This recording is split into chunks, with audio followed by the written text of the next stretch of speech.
In just the previous lecture to this, we have started with the chapter calorimetry. That means in lecture number 13, we had started with calorimetry. Today's lecture is lecture number 14, and we will continue with the chapter. And I'm very serious with this course. And I want you people to also be very serious with this course because it is taking a lot of effort to do this course. I'm selecting the questions and the topics and how will I teach. I have to plan everything in advance. So please take the course seriously and work hard because your boards are not very far. So today is lecture number 14 children. Calorimetry मुझे लगता है कि enjoy कर रहे हो. पिछले lecture में मैंने ये फॉर्मूलाज को डिस्कस किया था. When do we have to use Cm delta T and when do we have to use ML? We had discussed this in lecture number 13. If you haven't watched the previous lectures, go watch them. The link is given in the description box of this video. All right. So today we will discuss, go into the depth of these formulas a bit more. We have not yet discussed the definition of C and the definition of L. We will discuss it now. So let's start without wasting any time. Q equals to Cm delta T. इस formula को देखो और इसमें से C को subject बनाओ. C is equal to Q upon M delta T. बिल्कुल आराम से.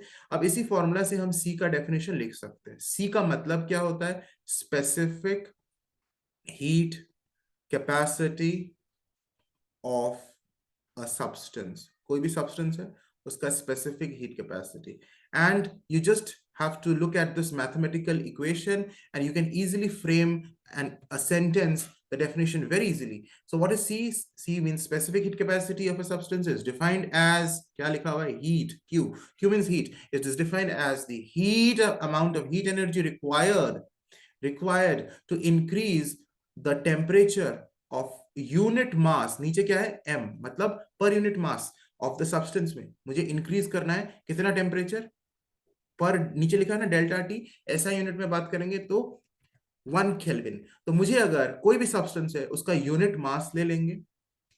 यूनिट मास मतलब एसआई यूनिट में है तो 1 kg mass of the substance लेंगे और उस 1 kg mass of the substance में मुझे अगर 1 डिग्री सेल्सियस या 1 केल्विन राइज करना है तो जितना हीट मुझे देना पड़ेगा उस 1 केल्विन टेम्परेचर को इंक्रीज करने के लिए, जितना हीट मुझे देना पड़ेगा, that heat is known as specific heat capacity of the body. So बहुत ही इजी है. इसी इक्वेशन से मैंने ये डेफिनेशन को बोला. चलो इसको लिखते हैं. The specific heat capacity of a substance is the amount of heat required to increase the temperature of its unit mass by 1 kelvin. यानी डेल्टा टी होगा 1 केल्विन. मैंने ऑलरेडी पहले भी बोला है कि डेल्टा टी 1 केल्विन बोलो चाहे 1 डिग्री सेल्सियस बोलो, ये बिल्कुल इससे कोई फर्क नहीं पड़ता. डेल्टा टी सेल्सियस स्केल में हो या केल्विन स्केल में हो, दोनों सेम है. ये मैंने प्रीवियस लेक्चर में ही बहुत अच्छे से इसको एक्सप्लेन किया था. तो अभी इस लेक्चर में मैं फिर ये एक्सप्लेन नहीं करूंगा कि डेल्टा टी केल्विन में हो चाहे डिग्री सेल्सियस में हो, क्यों सेम होता है. ठीक है. अब हम इस C से यूनिट लिख सकते हैं, SI यूनिट लिख सकते हैं. C का SI unit of specific heat capacity is, ऊपर में देखो क्या है? Q मतलब हीट, तो जूल है हीट का यूनिट. नीचे क्या है? मास, M. मास मतलब kg, तो नीचे लिख दिया पर kg क्योंकि डिनोमिनेटर में, इसलिए पावर में -1 लिख दिया. एंड डेल्टा टी ये भी डिनोमिनेटर में है एंड डेल्टा टी का ऐसा यूनिट होता है केल्विन, तो हमने लिख दिया पर kelvin. Joule per KG per kelvin. कई बार यहाँ पे तुम देखोगे जूल पर केजी पर डिग्री सेल्सियस भी लिखा हुआ रहता है बुक्स में, कई बुक्स में. एंड ये बिल्कुल करेक्ट है, ये गलत नहीं है क्योंकि हमने ऑलरेडी मैंने बता दिया है कि डेल्टा टी को तुम केल्विन में लो चाहे डिग्री सेल्सियस में लो, दोनों का कोई डिफरेंस नहीं होता है. यानी ये दोनों एक्चुअली सेम है. ठीक है. अच्छा होगा कि तुम एग्जाम में पूछा जाए तो ये इसको लिखना, जिसको मैंने अभी बॉक्स में किया है केल्विन में ही लिखना, joule per KG per kelvin. हालांकि ये भी करेक्ट है. चलो अब हम क्या देखेंगे चिल्ड्रन? अब Q इक्वल्स टू, अच्छा इसी फॉर्मूला से अगर तुमसे ये पूछ दे कि on what factors does heat absorbed by a body depends on what, which factors, equation लिखो, on which factors does the heat absorbed by a body depends. ये क्वेश्चन आ सकता है, आता भी है। तो कौन से फैक्टर्स पे डिपेंड करता है? Q equals to C M delta T, C पे डिपेंड करता है, एम पर डिपेंड करता है, एंड डेल्टा टी पर करता है। यानी C number one, C means nature of the, या फिर material of the body. Material, C का मतलब ही है कि वो मटेरियल पर डिपेंड करता है। स्पेसिफिक हीट कैपेसिटी एक्चुअली अलग अलग मटेरियल का अलग अलग होता है, कॉपर का अलग होगा, वाटर का अलग है, सबका अलग अलग सी है, तो वो मटेरियल पर डिपेंड करता है। तो अगर हम मटेरियल लिखेंगे इसका मतलब है कि हम सी की बात कर रहे हैं, material of the body. Number two क्या है? M, mass of the body. तो कहां से लिख रहा हूं ये पॉइंट? सिर्फ इस फॉर्मूला को देखकर। और डेल्टा टी क्या है? Change in temperature in the body, in the body. हो गया, इतना ही इजी है। ठीक है, अब हम लिखेंगे Q equals to M L. ये फॉर्मूला कहां यूज करेंगे चिल्ड्रन? तुम लोग जानते हो, जब स्टेट चेंज होता है टेम्परेचर चेंज नहीं होता है। एंड सीएम डेल्टा टी कहां यूज करेंगे चिल्ड्रन? जब टेम्परेचर चेंज होता है, स्टेट चेंज नहीं होता है। तुम लोग तो बहुत अच्छे से जान गए होंगे, क्योंकि लेक्चर नंबर 13 में तो हमने इसी बात पर बहुत अच्छे से एक्सप्लेनेशन किया था, डिस्कशन किया था। अच्छा, अब इस L को सब्जेक्ट बनाएंगे तो Q अपॉन एम आएगा। Q अपॉन एम आ गया, इसका मतलब है कि हम क्या कर सकते हैं चिल्ड्रन? यूनिट डेफिनेशन लिख सकते हैं। Specific, specific latent heat of change of state, इसका हम डेफिनेशन लिख सकते हैं। कोई भी स्टेट चेंज हुआ, लिक्विड से सॉलिड हो गया या सॉलिड से लिक्विड हो गया, तो ये चेंज ऑफ स्टेट होने के लिए कितना हीट का जरूरत पड़ा per unit mass of the substance, तो वो हीट को हम बोलते हैं specific latent heat of change of state. लिखेंगे इसका definition, the specific latent heat of change of state, change of state, state को फेज भी बोलते हैं कई बार, स्टेट को फेज, PHASE, ये अगर दिख जाए बुक में फेज तो घबरा मत जाना कि फेज क्या है। फेज मतलब स्टेट, चेंज ऑफ फेज। तो specific latent heat of change of phase या चेंज ऑफ स्टेट, एंड कई बार तो सिर्फ फेज बोला जाता है, specific latent heat of phase. Okay, specific latent heat of change of state is the amount of, is the amount of heat absorbed। अच्छा, क्या सिर्फ एब्जॉर्ब्ड ही होगा? नहीं, रिलीज भी तो हो सकता है। अगर तुम्हें वाटर को आइस बनाना है, ये तो चेंज ऑफ स्टेट है ना, पानी को बर्फ बनाना है, तो उसमें तुम्हें हीट नहीं देना है। Water will not absorb heat, water will liberate heat, वो अपना हीट को लॉस करेगा। इसलिए चाहे वो हीट एब्जॉर्ब्ड हो और लिबरेटेड हो। तो specific latent heat of change of state is the amount of heat absorbed और liberated by unit mass of the substance, of the substance to change its state। देखो यहां मैंने ये नहीं लिखा कि टू इंक्रीज द टेम्परेचर, वहां तो स्टेट चेंज करने की बात कर रहे हैं। एल जब भी हम डिफाइन करेंगे तब स्टेट चेंज होगा उस हीट की वजह से, टेम्परेचर चेंज नहीं होगा। To change the state of the body at a constant temperature, ये लिख लो क्योंकि टेम्परेचर तो कांस्टेंट रहता है जब स्टेट चेंज होता है, eight a constant temperature. This is the definition of L. SI unit of L, SI unit of specific latent heat of change of state क्या है? बहुत इजी, ऊपर में Q नीचे में M, मतलब joule per KG, joule per KG. कुछ भी नहीं है, बहुत ही सिंपल सी बात है। अब हम एक नया फिजिकल क्वांटिटी को देखेंगे, बहुत ही इजी है, वो है heat capacity.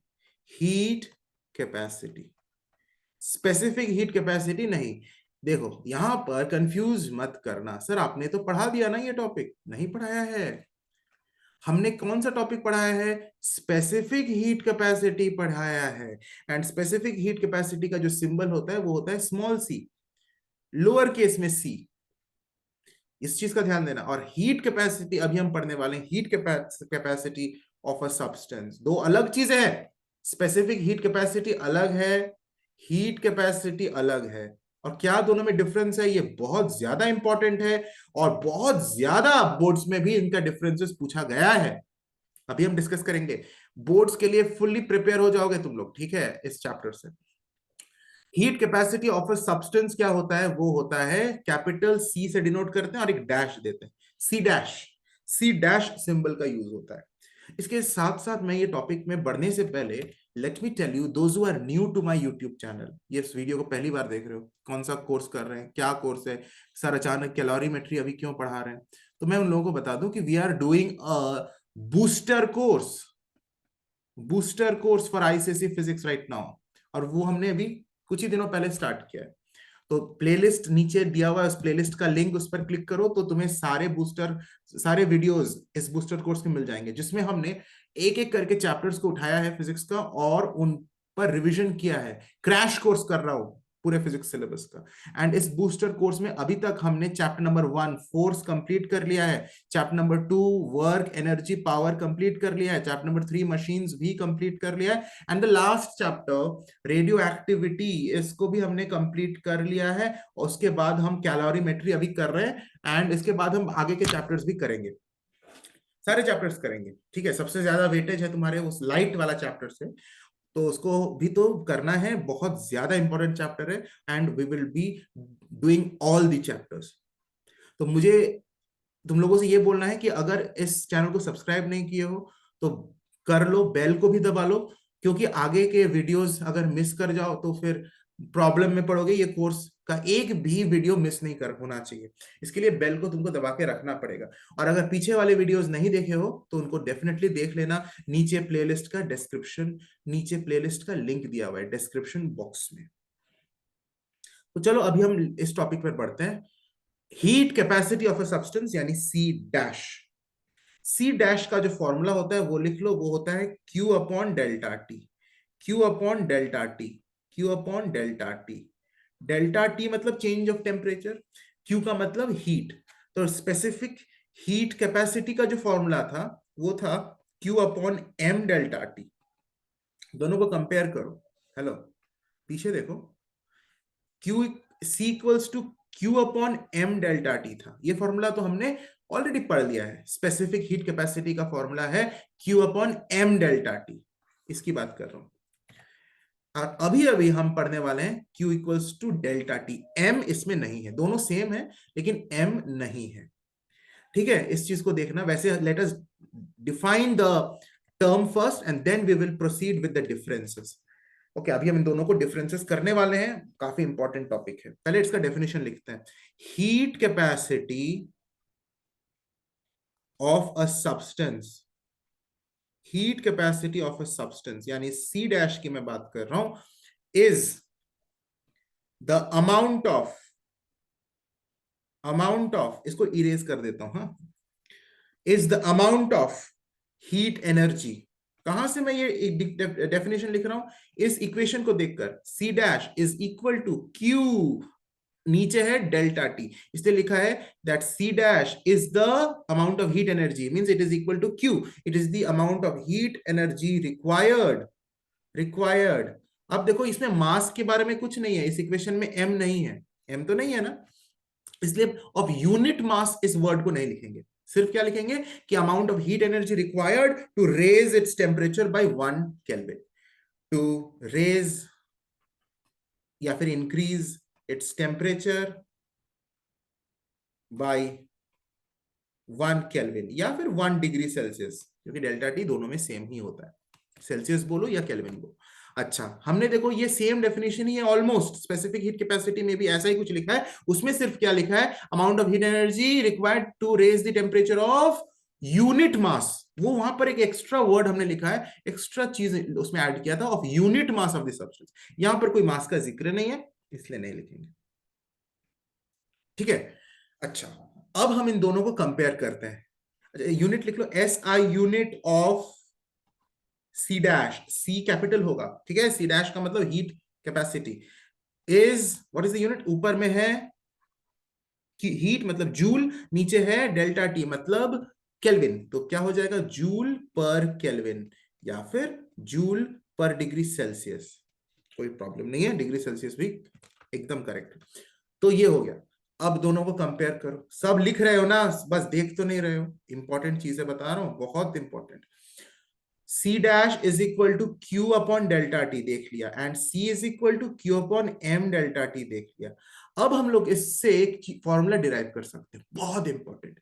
Q upon delta T के जगह पर हम C डैश लिख सकते हैं ना, क्योंकि यहां पर Q अपॉन डेल्टा T का मतलब ही है C dash, hello, Q upon delta T का मतलब C डैश है, तो इस फॉर्मूला में जो Q अपॉन डेल्टा T है इसके जगह हम C डैश लिख सकते हैं, तो क्या आ जाएगा, C is equal to C dash, और नीचे ये M, अकेला M, इसको आगे हम लोग लिखेंगे तो C dash is equal to C into M आ गया। ये बहुत इंपॉर्टेंट फॉर्मूला है कि specific heat capacity is equal to specific heat capacity into M into mass of the substance, बहुत ज्यादा इंपॉर्टेंट फॉर्मूला है। heat capacity of a body is equal to specific heat capacity of the body into mass of the body। इसी formula को याद करना, इस पर numericals आ सकते हैं। वैसे ये फॉर्मूला को डिराइव करना बहुत सिंपल है, तुम्हें अगर इन दोनों फॉर्मूलाज को याद है कि C is equal to Q upon M delta T and C dash is equal to Q upon delta T, तब तो एक सेकंड में तुम ये लिख सकते हो कि C dash is equal to C into M. इससे हमें क्लियरली एक चीज दिख रहा है कि C डैश मास पर डिपेंड करता है। अच्छा, यहां बहुत बड़ा कंफ्यूजन हो जाता है बच्चों को, अगर मैं तुम लोगों से पूछूं, अब देखो, अब बहुत बड़ा कॉशन, एक सावधान वाणी में देता हूं, caution caution caution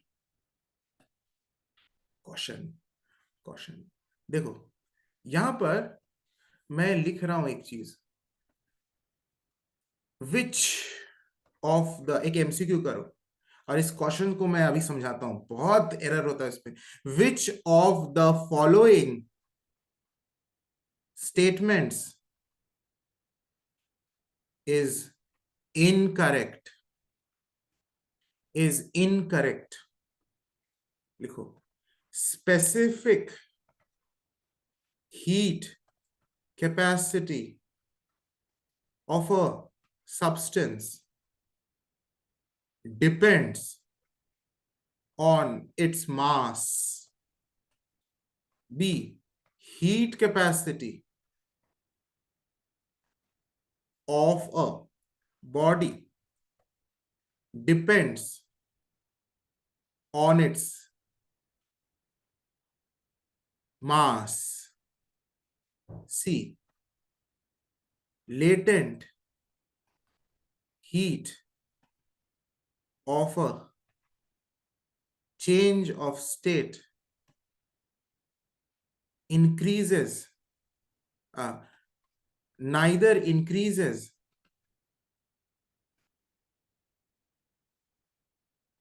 nor decreases the temperature of the body। D, the SI unit of specific heat capacity of a body is joule per kg per Kelvin। चार स्टेटमेंट्स हैं, लिखो क्वेश्चन को, बड़ा मजेदार चीज है। इसमें से कौन सा इनकरेक्ट स्टेटमेंट, देखो कई बार कंफ्यूजन होता है इन दोनों स्टेटमेंट्स में, क्योंकि सी एंड डी तो करेक्ट है, सब लोग बता दोगे सर सी एंड डी तो करेक्ट है, हमें तो इनकरेक्ट स्टेटमेंट को आइडेंटिफाई करना है। डी करेक्ट क्यों है, क्योंकि ऐसा unit of specific heat capacity joule per KG per kelvin ही होता है। आपने अभी अभी बताया sir, joule per KG per kelvin ही होता है स्पेसिफिक हीट कैपेसिटी का यूनिट, तो ये पॉइंट तो करेक्ट है, यानी ये हमारा आंसर नहीं है, हमें इनकरेक्ट स्टेटमेंट को आइडेंटिफाई करना सी भी करेक्ट स्टेटमेंट है। Latent heat of change of state neither increases nor decreases the temperature of the body, क्योंकि जब स्टेट चेंज होता है तो जो हीट की जरूरत है वो लेटेंट हीट है, और उससे स्टेट चेंज होता है, कांस्टेंट टेम्परेचर पे होता है, टेम्परेचर इंक्रीज या डिक्रीज नहीं होता है। तो ये स्टेटमेंट भी बिल्कुल करेक्ट है, यानी ये हमारा आंसर नहीं है। ए एंड बी में कंफ्यूजन क्या होता है, specific heat capacity depends on mass. Specific heat capacity का फॉर्मूला बच्चे लिखते हैं, सर फॉर्मूला तो आपने सिखाया है स्पेसिफिक लेटेंट हीट का, कि C is equal to Q upon M delta T, यानी इसके फॉर्मूला में तो मास है, इसका मतलब इट डिपेंड्स ऑन मास। और ये वाला फॉर्मूला में क्या है, heat capacity of a body, sir आपने फॉर्मूला बताया है C dash is equal to Q upon delta T, इसमें तो मास नहीं है सर, यानी ये मास पे डिपेंड नहीं करता है। तुम्हें ऐसा लगेगा लेकिन ये गलत है। तुम बोलोगे सर इस सी डैश में तो एम नहीं है, यानी ये मास पे डिपेंड नहीं करता है, और यहां पर सी में Q upon M delta T है, यानी तुम बोलोगे सर ये मास पे डिपेंड करता है। लेकिन फैक्ट क्या है, उल्टा। क्यों, मैं अभी बताऊंगा, और तुम लोग खुद बोलोगे ओ यस सर। जिसके डिनोमिनेटर में मास हो वो actually does not depend on मास होगा, एंड जिसके डिनोमिनेटर में मास नहीं है उस वो actually depend on mass of the body होगा। क्यों सर, कैसे सर? प्रैक्टिकल लाइफ में भी तुम देखोगे ऐसा ही होता है। मान लेते हैं तुम एक शॉप में गए, और वहां पर तुम्हें कपड़ा खरीदना है। कितना कपड़ा खरीदना है? 10 मीटर्स क्लोथ। तुम्हारी मम्मी ने बोला कि जाओ 10 मीटर व्हाइट कलर का एक कपड़ा खरीद के लाओ, 10 मीटर। तो तुम जाके बोलोगे दुकानदार को कि कितना, क्या रेट है कपड़े का, what is the rate, rate क्या है? तो रेट एक फिजिकल क्वांटिटी है ना, रेट क्या है? तो वो बोलेगा रेट है, मान लेते हैं ₹25 पर मीटर। 1 मीटर का 25 रुपीज है, रेट क्या है? ₹25 पर मीटर। यानी रेट के फॉर्मूला में ये मीटर, यानी मीटर मतलब length, length of the cloth already incorporated है। Length is present in the denominator of rate, क्योंकि ये पर मीटर है। पर मीटर मतलब कि डिनोमिनेटर हो गया ना, ये मीटर तो डिनोमिनेटर हो गया, नीचे आ गया, इसको ऐसे लिखेंगे ना, तो ₹25 पर मीटर, नीचे है मीटर। तो रेट के फॉर्मूला में मीटर है, मतलब लेंथ है। मीटर मतलब क्या, दिस इज लेंथ। तो लेंथ अगर है रेट के फॉर्मूला में, इसका मतलब रेट लेंथ पे डिपेंड नहीं करता। तुम अगर 20 मीटर क्लॉथ भी खरीदने जाओ, ये तो 10 मीटर क्लॉथ तुम खरीदने गए, तब तुमको बोला रेट है ₹25 पर मीटर। ₹20 क्लॉथ भी अगर खरीदने जाओ उसी दुकान में उसी कपड़े को, तो वो फिर से बोलेगा कि रेट है ₹25 पर मीटर, क्योंकि पर यूनिट मीटर के लिए ये फिक्स्ड है। ये अलग अलग लेंथ तुम खरीदने जाओगे तो ये वैरी नहीं कर जाएगा। दैट मीन्स रेट के फॉर्मूला में मीटर है, तो it does not depend on metre. लेकिन अगर अमाउंट की बात करें तो amount is equal to what? अगर 10 मीटर तुम खरीदोगे तो तुम्हें फाइनल अमाउंट क्या देना पड़ेगा? 25 इंटू 10, ₹250, ₹250। और ये ₹250 तुम्हें देना है, and amount depends on the length. क्योंकि अगर तुम 20 मीटर खरीदोगे तो फिर तुम्हारा अमाउंट चेंज हो जाएगा। ₹20 खरीदोगे तो तुम्हें ₹500 देना पड़ेगा, अमाउंट तुम्हारा ₹500 हो गया। 25 इंटू 20। तो amount depends on mass, depends on mass, and rate does not depend on mass because इसके डिनोमिनेटर में मीटर। लेकिन अमाउंट डिपेंड्स ऑन मास। और तुमने अमाउंट निकाला कैसे चिल्ड्रन? अमाउंट तुमने निकाला कैसे? ये फॉर्मूला करके ना, rate multiplied with total length तुम्हें जो खरीदना है, length of cloth to be purchased, length of cloth to be purchased. यानी हम क्या बोल सकते हैं कि अमाउंट लेंथ पर डिपेंड करता है, क्योंकि अलग अलग लेंथ के लिए अलग अलग अमाउंट पे करोगे। तुम अलग 10 मीटर का क्लॉथ लोगे, तुम्हारा अमाउंट अलग होगा। 20 मीटर का क्लॉथ लोगे, तुम्हारे लिए अलग होगा। लेकिन जो रेट है वो डिपेंड नहीं करता है अलग अलग लेंथ की, क्योंकि वो फिक्स्ड है। For every 1 metre that is fixed.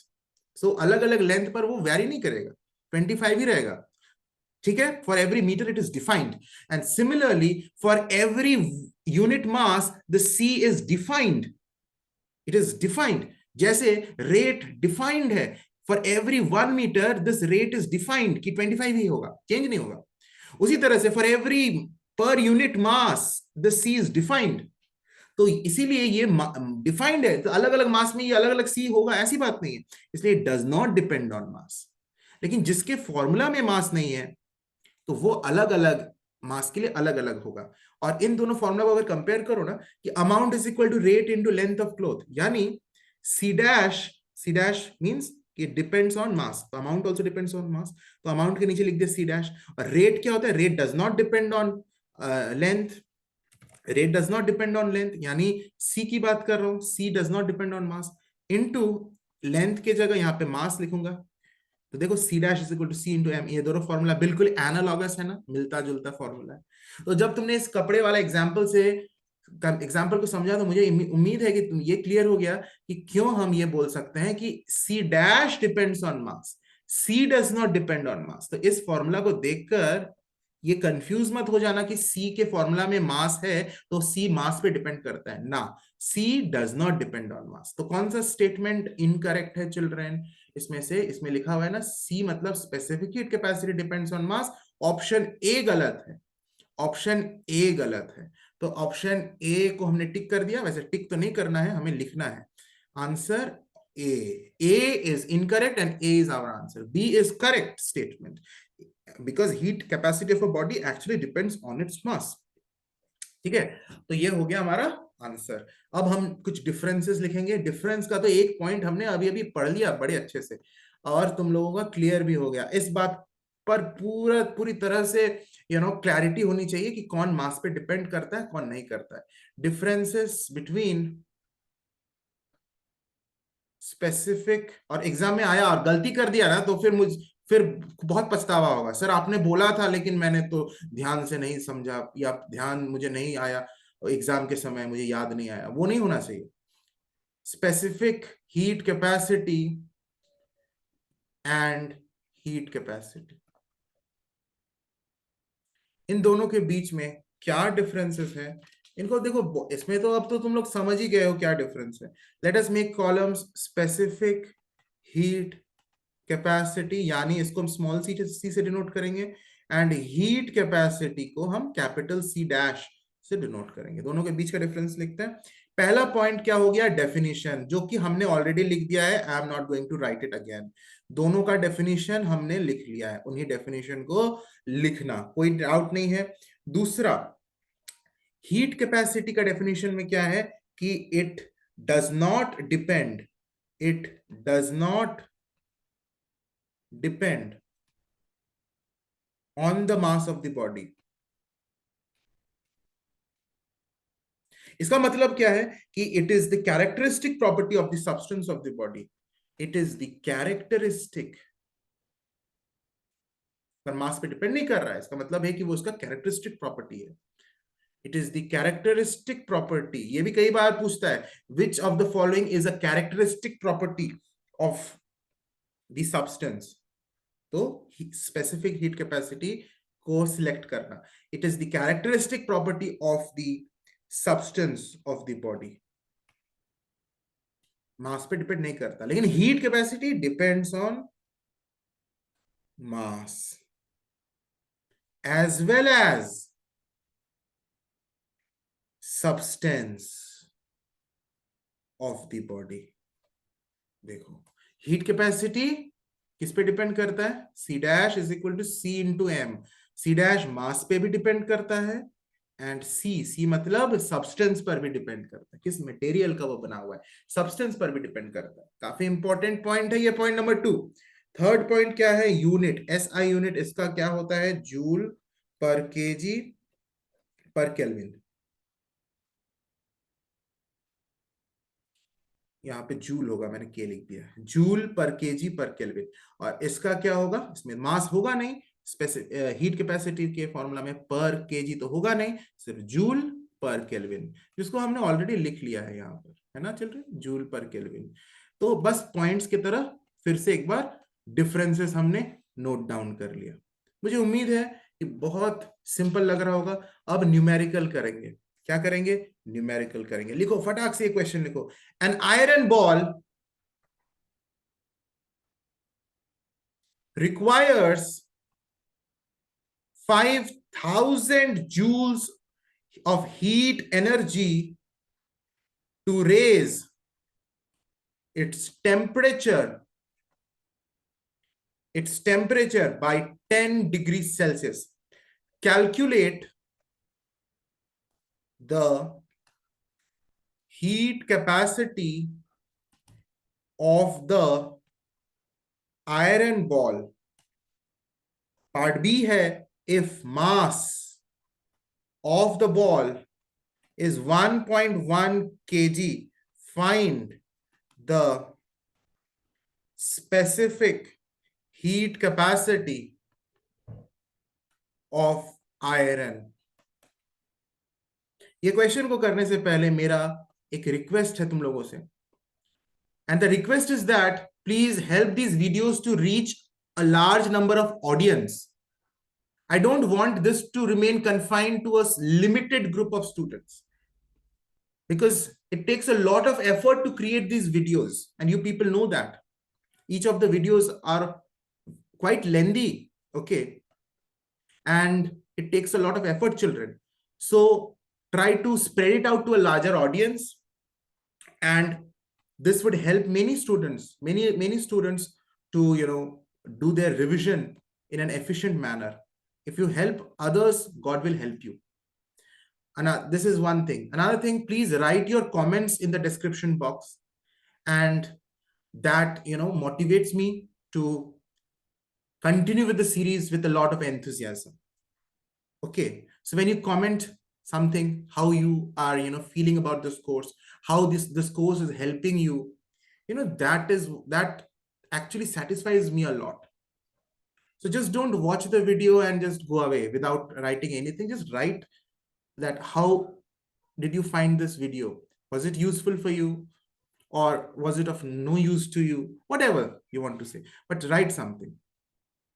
Let us now continue. An iron ball requires, there is an iron ball, and that requires 5,000 joules of heat to raise its temperature by 10 degree Celsius. उसका temperature को बढ़ाने के लिए, इसका मतलब ही है कि अगर टेम्परेचर बढ़ेगा तो फिर स्टेट चेंज नहीं होगा. That means which formula do we have to use in this case, कि आयरन बॉल का जो हीट कैपेसिटी निकालना है तो ऑब्वियसली CM डेल्टा T का यूज करना है. लेकिन यहां पर मास नहीं दिया हुआ है. We have not been given, because मैंने बताया था जब टेम्परेचर चेंज होगा तो स्टेट चेंज नहीं होगा, उस केस में CM डेल्टा T का यूज करेंगे. लेकिन यहाँ मास तो नहीं दिया हुआ है, तो हम CM डेल्टा T का यूज यहां नहीं कर सकते. हालांकि पार्ट बी में दिया हुआ है, बट पार्ट ए में तो मास नहीं दिया हुआ है. सो हम कौन सा फॉर्मूला का यूज करेंगे, Q इक्वल्स टू ये वाला, Q equals to C dash delta T. मेरे पास अब 3 फॉर्मूला होगा. इसी फॉर्मूला को Q को सब्जेक्ट बनाओ, डेल्टा T इधर मल्टीप्लाई कर दो तो C डैश डेल्टा T नहीं होगा, हो जाएगा Q equals to C dash delta T.